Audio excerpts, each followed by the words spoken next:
सभी को नमस्ते जी। दोस्तों, मैं अनिल आर्य स्वागत करता हूं आप सभी का आपके अपने YouTube चैनल अपरिचित भारत में। दोस्तों, आज के वीडियो का विषय है आर्य समाज का शत्रु कौन। क्या आर्य समाज का शत्रु हिंदू है? क्या आर्य समाज का शत्रु मुसलमान है? क्या आर्य समाज का शत्रु ईसाई है? क्या बौद्ध है? क्या जैन है? क्या सिख है? आज इस विषय पर हम चर्चा करेंगे और मेरा मानना ये है इस विषय पर हमें चर्चा कर भी लेनी चाहिए। कारण क्या है? कारण ये है क्योंकि हम अगर अपने इतिहास को जरा सा भी पढ़ते हैं तो पाते हैं इस राष्ट्र ने अपने आस्तीन के सांपों की वजह से न मात्र कई बार बड़ी बड़ी हारों का सामना करना पड़ा, अपितु कई बार लंबे वर्षों की गुलामी तक झेली है। तो दोस्तों, आज के वीडियो में हम चर्चा करेंगे आर्य समाज का सही में शत्रु कौन है और क्या हम उस शत्रु से कभी निजात पा सकते हैं, और अगर पा सकते हैं तो उसके उपाय क्या होंगे। तो दोस्तों, समय व्यर्थ ना करते हुए चलिए शुरू करते हैं आज का वीडियो। अथ कांदं प्रवक्ष्यामि कुंडली चेतनादिकं सहस्रनाम सकलं कुंडलिन्या प्रियं सुखम। 15 अगस्त 1947 जब यह राष्ट्र स्वतंत्रता को प्राप्त होता है, उससे पहले यह भारत 200 वर्षों तो अंग्रेजों की गुलामी, 800 वर्षों की कहते हैं मुगलों की गुलामी, ऐसे करके अगर हम सीधा सीधा हिसाब भी लगाएं तो हम 1000 वर्ष की गुलामी तो झेल चुके हैं। परंतु विचार करने वाली बात यहाँ शुरू होती है जब यह राष्ट्र अंग्रेजों की गुलामी में था, मुगलों की गुलामी में था, तब इस राष्ट्र में स्वराज्य का दीप जलाने वाला कोई और नहीं अपितु एक आर्य समाज का महर्षि रहा, जिसने आर्य समाज की स्थापना करी। उन ऋषि का नाम आप सब जानते हैं, महर्षि दयानंद सरस्वती।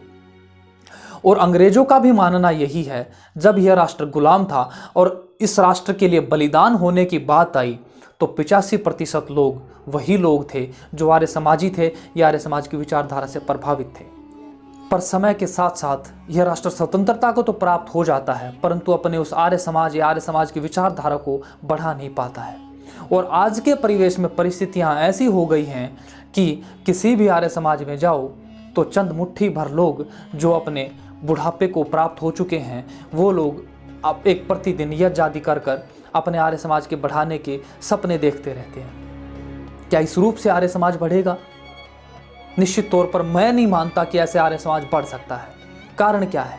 तो इसका कारण हम जाने इससे पहले हमें यह जानना होगा कि आर्य समाज का इतना पतन कैसे हो गया।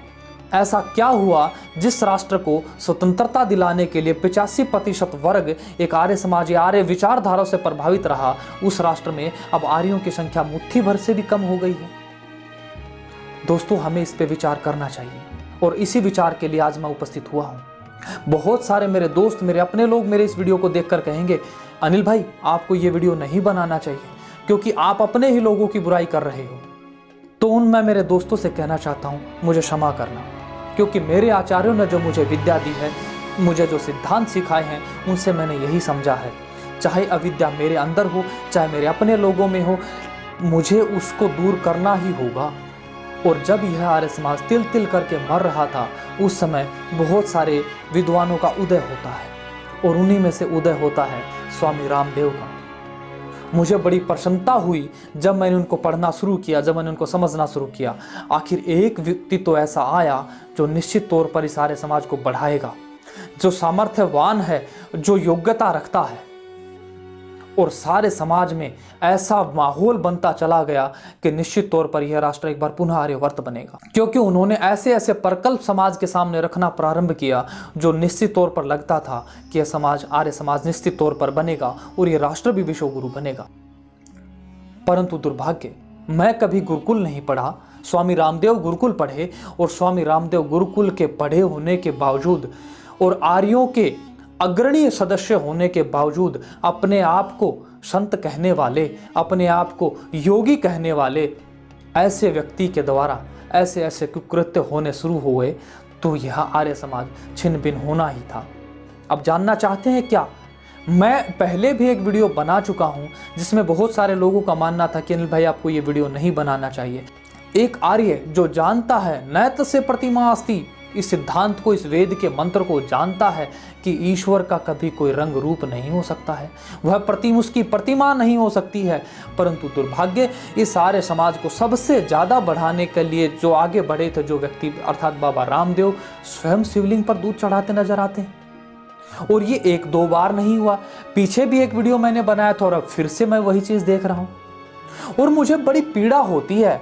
मैं बाबा रामदेव का विरोधी नहीं हूँ। कभी कोई मेरा साथी ये माने कि अनिल भाई बाबा रामदेव का विरोधी है, नहीं, बिल्कुल नहीं। मैं तो बस उस गलत सिद्धांत का विरोधी हूँ जो आज हम सब के सामने आ रहा है। क्योंकि बाबा रामदेव जैसे व्यक्तियों से हम ये कल्पना नहीं कर सकते हैं, क्योंकि वो तो आर्य समाज को बढ़ाने में हम सबसे आगे रहने वाले व्यक्ति हैं।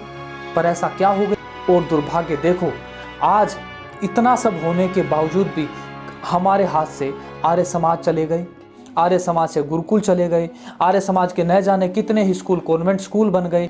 डीएवी हमारी एक संस्था होती थी जो आज प्राइवेट होकर बिल्कुल ही पश्चिमी सभ्यता की बन चुकी है। और अभी का जो ज्वलंत मुद्दा है वो ये, आप देख भी रहे होंगे, समझ रहे होंगे कि ज्वालापुर गुरुकुल महाविद्यालय भी अब हमारे हाथ से जाने वाला है। आखिर क्यों जा रहा है? कारण क्या है? दोस्तों, मैं बड़े ही निर्भीक शब्दों में आपसे कहना चाहता हूं, चाहे ये वीडियो बाबा रामदेव के पास जाए, चाहे किसी बड़े आर्य समाज के समर्थक के पास जाए, पर मैं इस कहते हुए बिल्कुल झिझक महसूस नहीं करता। और उसका कारण यह है क्योंकि मैं जानता हूं, चाहे स्वामी रामदेव हों, चाहे कोई भी इतनी बड़ी बड़ी सभाएं इस देश में बनी, पर हमने आर्य नहीं बनाए। और बिना आर्यों के निर्माण हुए यह आर्य समाज संकुचित होता चला गया। आज आप किसी भी आर्य समाज में जाएं, चंद मुट्ठी भर लोग जो बुजुर्ग हो चुके हैं, जो बुढ़ापे को प्राप्त हो चुके हैं, वो एक साप्ताहिक यज्ञ आदि करते हैं और अपना आर्य समाज के मंत्री बने बैठे हैं, आर्य समाज के प्रचारक बने हैं, आर्य समाज के प्रवक्ता बने हैं। परंतु वह प्रवचन किसको देते हैं, प्रचार के लिए कहाँ फील्ड में जाते हैं, इसके विषय में देखते हैं तो सब जीरो है। और ऐसे में बहुत सारे संगठन बढ़ते हैं और एक संगठन ऐसा भी आता है जो कहता है मेरा और कोई मतलब नहीं और कोई मंतव्य नहीं है, मेरा तो एक ही कार्य है कि मुझे आर्य निर्माण करना है। और वह संगठन दिन प्रतिदिन लगा रहता है और 15 वर्ष हो गए उस संगठन को।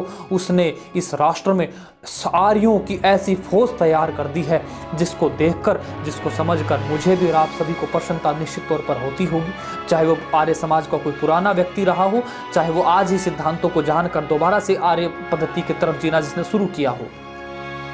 और उस संगठन का नाम है आर्य महासंघ। और आज के परिवेश में आर्य महासंघ ही वह संगठन है जो निश्चित तौर पर आर्यों का निर्माण कर रहा है। और आर्य महासंघ ने न मात्र आर्यों का निर्माण किया है, अपितु आर्य महासंघ ने युवाओं को आर्य समाज में उतारा है।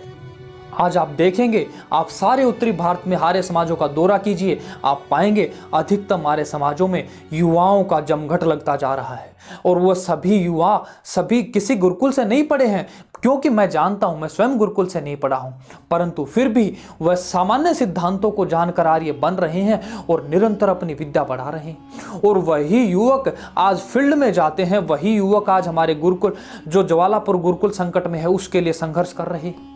और आर्य महासंघ उसके लिए सदैव तत्पर है। आर्य महासंघ अपनी जी जान लगाएगा गुरुकुल महाविद्यालय को बचाने के लिए। परंतु समस्या ज्यों की त्यों खड़ी है। क्या जो हमारे आर्य समाज के अग्रणी सदस्य हैं वो ऐसे ही सिद्धांतों का उल्लंघन करते रहेंगे या उनको रोकने के लिए कोई आगे आएगा? मेरा मानना है मैं निश्चित तौर पर आना चाहिए। और मुझे इतना समय इस वीडियो को बनाने के लिए इसलिए लेना पड़ा क्योंकि मैं देख रहा था मेरे परिचित बहुत सारे बड़े यूट्यूबर हैं जो आर्य सिद्धांतों को जानते हैं, वो इस पर बिल्कुल चुप्पी लगाए हुए हैं। क्यों मेरे भाइयों, आपको ऐसा नहीं करना चाहिए। आपको बिल्कुल अपने सिद्धांतों में जहां भी गड़बड़ हो, चाहे वो हमारे सबसे बड़े व्यक्ति में हो चाहे सबसे छोटे व्यक्ति में, उसको आपको ठीक करना ही चाहिए। और मैं इसी वजह से मैं इंतजार कर रहा था, शायद वो बड़े बड़े लोग, शायद वो मेरे बड़े मेरे भाई जो बड़े बड़े लाखों सब्सक्राइबरों वाले हैं वो आगे आएंगे और वो कहेंगे स्वामी रामदेव जी ने गलती करी है, स्वामी रामदेव को शायद सिद्धांतों को दोबारा दोहराना चाहिए। अगर वो कोई गलती है कोई बात नहीं, हमारे व्यक्ति हैं, बाबा रामदेव हमारे अपने हैं, सिद्धांतों में चूक हो गई कोई बात नहीं, पुनः अपने दोहराएं, सिद्धांतों को पुष्ट करें। पर कोई सामने नहीं आया। और इसीलिए मुझे आना पड़ा, क्योंकि मेरे लिए न स्वामी रामदेव महत्वपूर्ण है न कोई व्यक्ति महत्वपूर्ण है। मेरे लिए सदैव महत्वपूर्ण रहेगा सिद्धांत। और सिद्धांत चाहे मेरे पिताजी में गलत हो, चाहे मेरे दादा में गलत हो, चाहे सब मेरे में, मैं ठीक करने का भरसक प्रयास करूंगा। और आर्य समाज की दशा तो इससे भी दयनीय हो चली है। स्वामी रामदेव तो बहुत बड़ी हस्ती हैं, आप निम्न स्तर के जो छोटे आर्य समाज हैं वहां आप हम जाके देखते हैं तो मुझे बड़ा, मैंने अनुभव किया है, मैंने देखा है उन लोगों को। वो आर्य लोग पिंडदान कराते हैं और अपने आप को आर्य समाज का मंत्री कहते हैं, महामंत्री कहते हैं। और ऐसे लोग कोई एक दो नहीं हैं, सारे भारत में चले जाइए। या मुंबई आर्य समाज जो ऋषि दयानंद ने जिसकी स्थापना करी थी, उससे लेकर आप हरियाणा के छोटे से या उत्तर प्रदेश के किसी भी आर्य समाज में चले जाइए, आप बहुत ज़्यादा आर्य समाजों में ये दशा पाएंगे। कारण क्या है? कारण सिर्फ मात्र एक है, सिद्धांतों को नियमित पुष्ट न करना और सिद्धांतों के साथ न चलना। और यही परिणाम रहा, यह आर्य समाज धीरे धीरे धूमिल होता चला गया।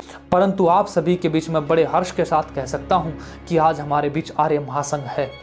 भले ही वह अभी छोटा संगठन है, परंतु निश्चित तौर पर याद रखना आर्यों, यह संगठन सभी आर्य समाजों का प्रतिनिधित्व करेगा, क्योंकि जब तक हम सिद्धांतों के ऊपर चलेंगे तब तक हमें बढ़ने से कोई नहीं रोक सकता।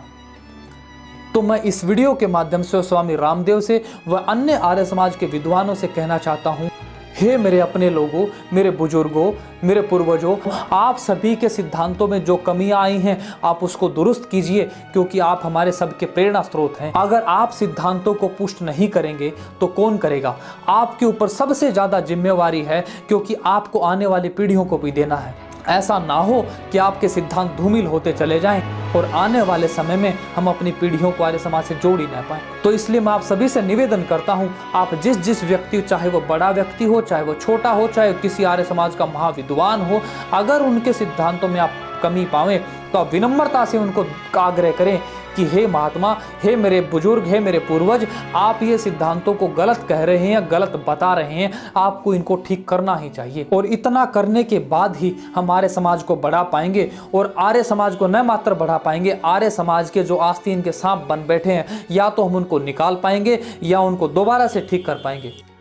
तो दोस्तों, आज के वीडियो में आप सभी ने समझा कि आर्य समाज का शत्रु ना हिंदू है, ना मुसलमान है, ना बौद्ध है, ना जैन है, ना सिख है, ना ईसाई है।